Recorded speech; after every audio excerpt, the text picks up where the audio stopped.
TV KPM.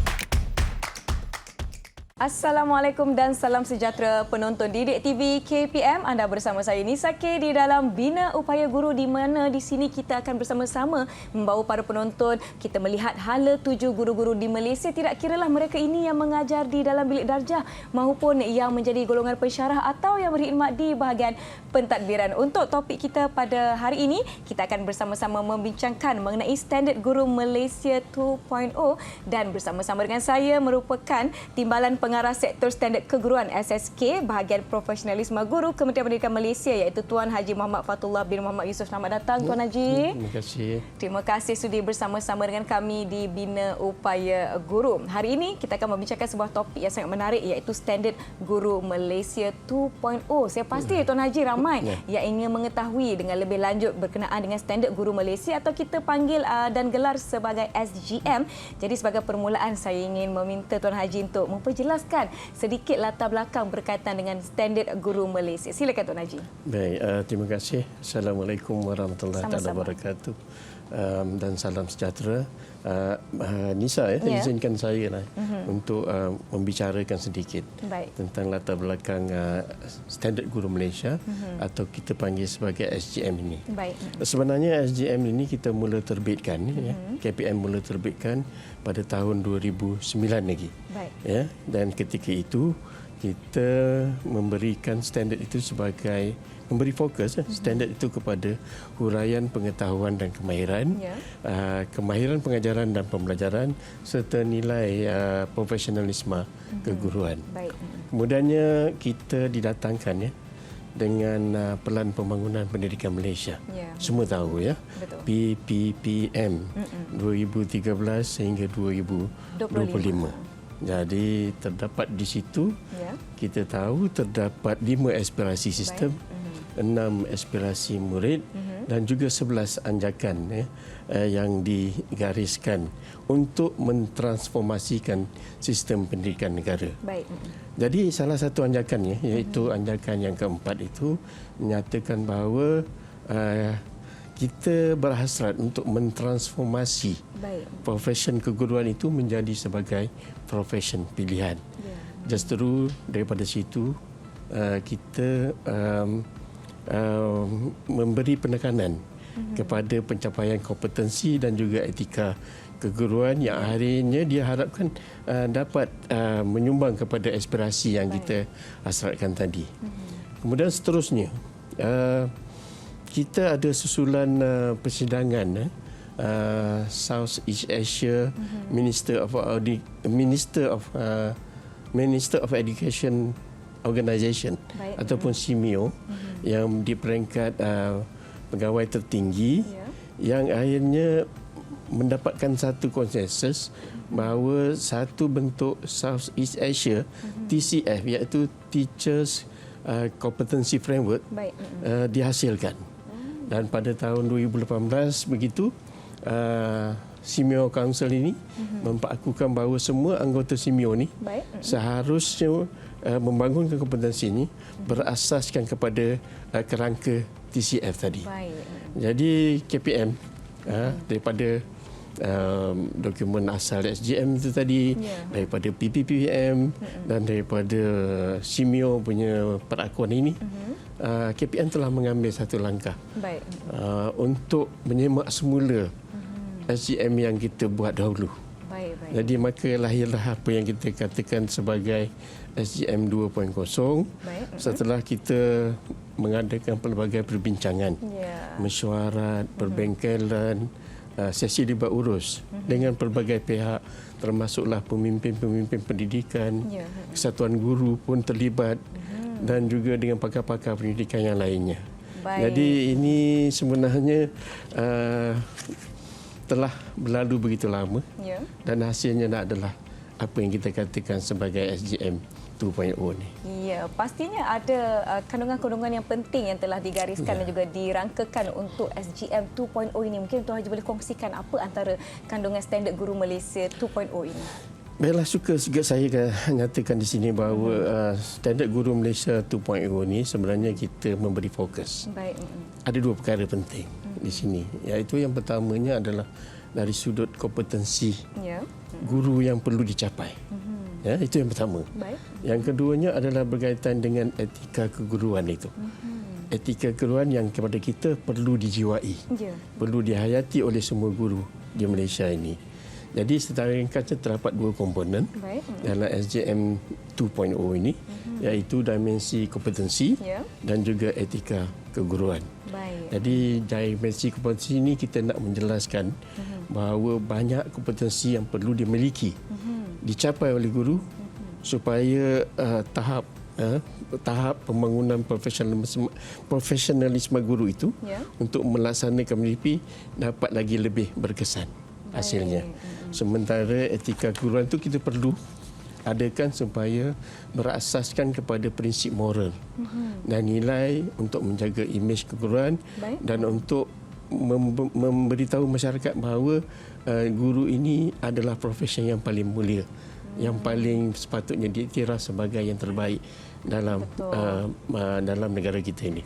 Betul ya Tuan Haji. Kalau diingatkan dahulu Allahyarham atuk saya seorang guru dan satu kampung akan ingat ini Cikgu Sulaiman, Cikgu Sulaiman. Kita sendiri pun kan dalam satu tahap di hidup kita akan ingat inilah di mana seseorang guru itu memberikan kesan kepada kehidupan kita. Adakah Tuan Haji merasakan dua komponen dimensi kompetensi dan etika keguruan ini sesuatu yang agak mencabar untuk dicapai bagi seluruh golongan yang disasarkan untuk SGM 2.0 ini? Kita memang mengharapkan bahawa bila SGM 2.0 ini diketengahkan kepada semua guru atau siapa saja yang nanti mempunyai kepentingan kepada SGM 2.0 ini, kita berharapkan ianya boleh dicapai. Ianya boleh dihayati, ianya boleh dijiwai supaya roh jiwa pendidik itu dapat dihasilkan di kalangan guru kita. Kalau boleh semua, bukan hanya setakat sebahagiannya saja, bukan begitu. Kita ingin melihat bahawa kita ada standard yang tertentu kepada guru kita. Jadi itulah SGM 2.0 sebenarnya. Ya, baiklah. Pastinya guru-guru yang berkompetensi tinggi juga akan melahirkan anak-anak murid yang cemerlang, insya-Allah. Baiklah, kita akan bercakap dengan lebih lanjut berkaitan standard guru Malaysia 2.0 ini. Selepas ini kita rehat seketika, jangan ke mana-mana, kembali ke Bina Upaya Guru Didik TV KPM.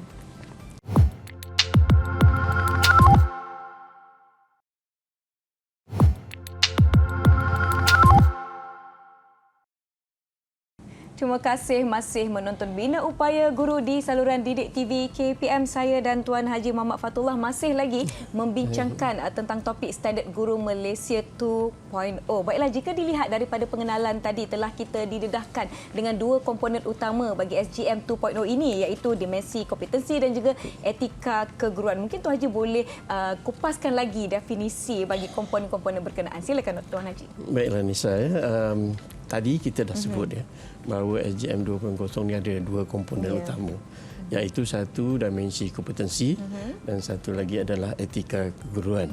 Jadi saya sukalah merujuk kepada kerangka SGM 2.0 ini. Dan dalam SGM 2.0 ini, iaitu dalam dimensi kompetensi itu terdapat 4 domain utama. Satunya adalah orientasi ilmu, yang kedua adalah instructional, yang ketiga pelibatan komuniti, dan yang keempat adalah kualiti peribadi. Dan dari dalam empat domain itu, setiap domain itu ada 4 kompetensi. Kecuali ada satu domain, iaitu pelibatan komuniti itu, kita hanya memperuntukkan 3 kompetensi sahaja. Jadi keseluruhannya kita ada 15 kompetensi dalam dimensi kompetensi ini. Kemudian yang keduanya adalah tadi kita sebut sebagai dimensi etika keguruan. Jadi etika keguruan ini kita berasaskan kepada 4 teras. 4 teras iaitu pertamanya tanggungjawab terhadap profesion. Baik. Ya, profesion kita sendiri. Ya. Guru ni. Dan tanggungjawab terhadap murid yang keduanya. Yang ketiganya tanggungjawab terhadap ibu bapa. Baik. Dan juga penjaga. Dan yang terakhirnya itu adalah tanggungjawab terhadap masyarakat dan negara. Jadi ini terangkum ya dalam SGM 2.0 ini. Baik. Dan ianya diharapkan kedua-dua aspek ini nanti komponen ini dapat membawa guru kita itu yang kita kata tadi sebagai berjiwa pendidik itu.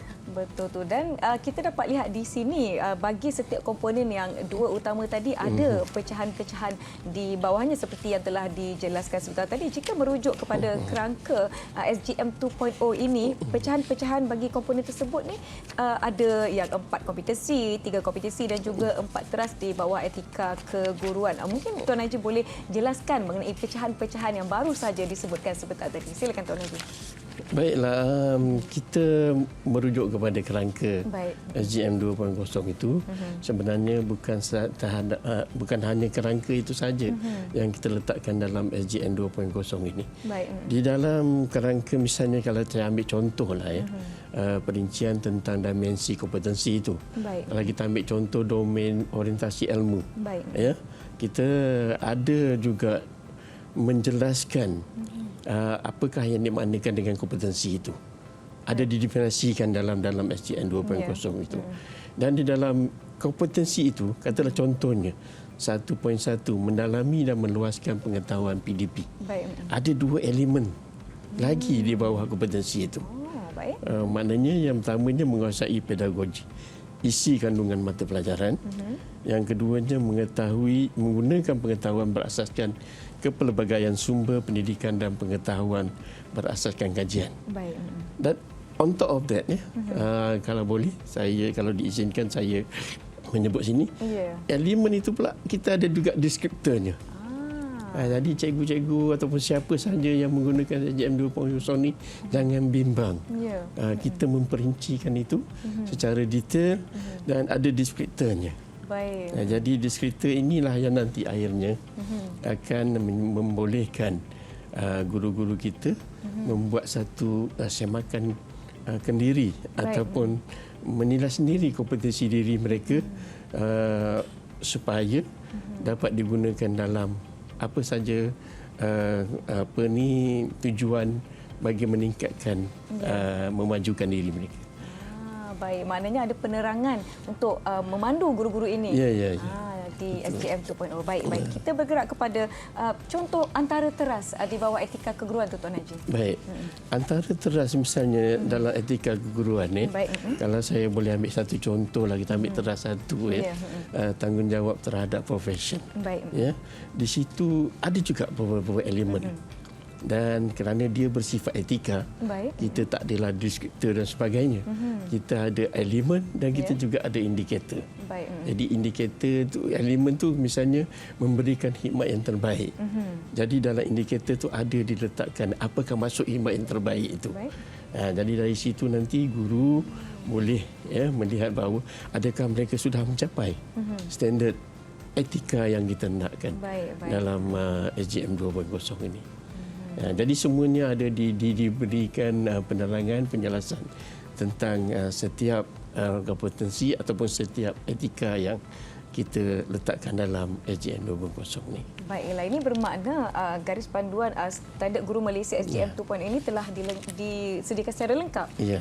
Dengan penerangannya, dengan elemen-elemen di bawahnya dan sebagainya. Kita akan berbicara dengan lebih lanjut lagi berkaitan dengan standard guru Malaysia SGM 2.0. Tetapi penonton di rumah jangan ke mana-mana, kita rehat seketika, kembali selepas ini ke Direct TV KPM.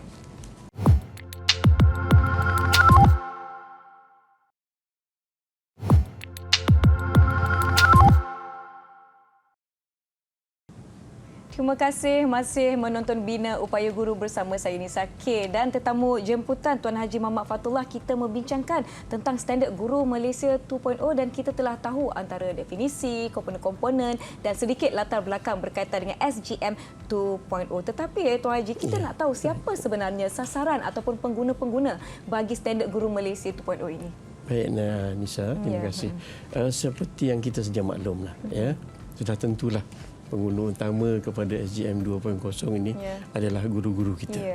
Ya, jadi siapa saja yang bergelar guru terpakai kepada semua warga pendidik yang bertugas di sekolah institusi pendidikan yang dikawal selia di bawah Akta Pendidikan 1996.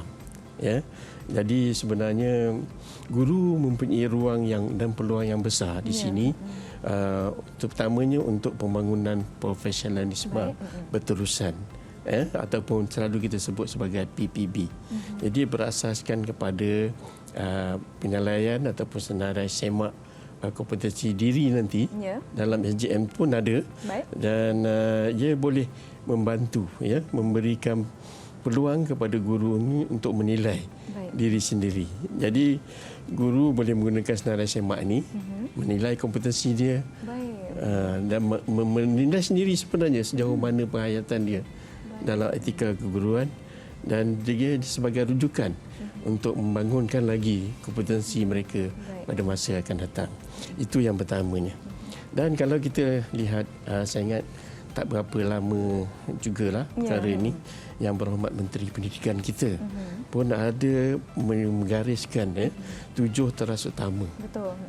Baru-baru ini 7 teras utama untuk memperkasakan sektor pendidikan di negara kita. Dan salah satu terasnya tu betul-betul berfokus kepada guru. Iaitu teras 5, kebajikan guru, sebagai teras keberkesanan penyampaian pendidikan. Jadi dalam konteks ini kita tidak seharusnya melihat apa yang dimasukkan dengan kebajikan itu sebagai yang bersifat fizikal atau material semata-mata. Jadi perkara-perkara seperti ini yang bersifat untuk memajukan diri, bersifat keilmuan ini, bersifat untuk peningkatan kompetensi ini, harus juga dilihat sebagai satu perkara yang boleh dijadikan sebagai mekanisme bantuan dan sokongan kepada guru kita untuk memajukan diri dengan meningkatkan pencapaian kompetensi dan menyewai sepenuhnya etika keguruan. KPM pula di peringkat kita akan sentiasa menyusul SGM 2.0 ini. Ada banyak lagi dokumen, insya-Allah, akan kita keluarkan, akan kita tambah baik dan sebagainya. Seperti sekarang dalam projection kita, in the pipeline orang kata kan, ada kamus kompetensi pegawai perkhidmatan pendidikan dan luar PDP, kemudian kita ada dokumen kompetensi guru untuk guru bidang STEM, dan kita ada banyak panduan tentang kualiti latihan guru yang berkaitan. Jadi insya-Allah kita tak hanya datang dengan SGM 2.0 ini, kita akan susul lagi dengan pelbagai dokumen untuk memberikan membantu guru ini memperincikan lagi tentang kompetensi dan juga etika ini. Baiklah, nampaknya banyak lagi yang kita nak perkatakan tentang Standard Guru Malaysia 2.0. Namun Tuan Haji, sayang 1000 kali sayang telah pun kita tiba di penghujung untuk episod kali ini. Namun sebelum itu, kita ingin minta Tuan Haji untuk kongsikan apa rumusan atau kesimpulan terhadap apa yang telah kita bincangkan setakat ini. Mungkin harapan daripada pihak Tuan Haji atau pihak KPM sendiri berkaitan dengan Standard Guru Malaysia 2.0. Silakan Tuan Haji. Terima kasih Nisa. Ini adalah perkara penting yang saya cuba nak sampaikan, iaitu kita inginlah mengajak para sahabat kita, rakan-rakan guru, adik-adik teman-teman sekalian, untuk bersama-sama mentelaah, meneliti secara terperinci SGM 2.0 ini. Kita juga berharap ianya bukanlah hanya dijadikan sebagai bahan pameran, tetapi ia digunakan, dipalusi dengan mendalam dari semasa ke semasa. Dan bertolak dari situ juga bahawa bukan setakat kita memahami, membaca, kita juga mengambil tindakan penambahbaikan kepada pencapaian kompetensi kita. Dan jangan berlengah. Kita ambil peluang ini, dan seperti kata pepatah Arab lah, waktu itu ibarat mata pedang. Jika kamu tidak memotongnya, ia akan memotong kamu. Jadi bersegeralah untuk menambah baik supaya kita berada pada tahap profesion yang boleh diiktiraf oleh masyarakat yang mulia pada pandangan mata masyarakat. Saya juga ingin memohonlah rakan-rakan kita di bahagian-bahagian lain di Kementerian Pendidikan, Jabatan Pendidikan Negeri, PPD untuk sama-sama menyebarluaskan SGM 2.0 ini. Sebenarnya kita berkeyakinan tinggi dan percaya bahawa guru yang menghayati SGM 2.0 ini akan dapat memberi khidmat bakti sumbangan yang lebih bermakna dan berkesan kepada pendidikan anak bangsa kita. Ya, anak didik yang mempunyai pendidikan yang berkualiti akan menerima penyerapan tertinggi dalam masyarakat. Ya. Jadi penyerapan inilah juga yang kita kata bisa menjadikan sebagai salah satu indikator keberhasilan ABC. Baik. Seperti mana yang sering dicanangkan oleh yang ditekankan oleh Yang Berbahagia Datuk Ketua Pengarah Pendidikan Malaysia kita sendiri, iaitu keberhasilan anak yang baik lagi cerdik, insya-Allah. Ya, baiklah, terima kasih sekali lagi kita ucapkan kepada Tuan Haji Muhammad Fathullah bin Muhammad Yusof selaku Timbalan Pengarah Sektor Standard Keguruan SSK Bahagian Profesionalisme Guru Kementerian Pendidikan Malaysia sudi bersama-sama dengan kami di Bina Upaya Guru pada hari ini. Terima kasih Tuan Haji jangan serik ya untuk datang ke sini lagi. Terima kasih penonton di rumah setia menonton dari awal hingga ke akhir. Saya Nisa K. Assalamualaikum Bina Upaya Guru. Terima kasih. Waalaikumsalam.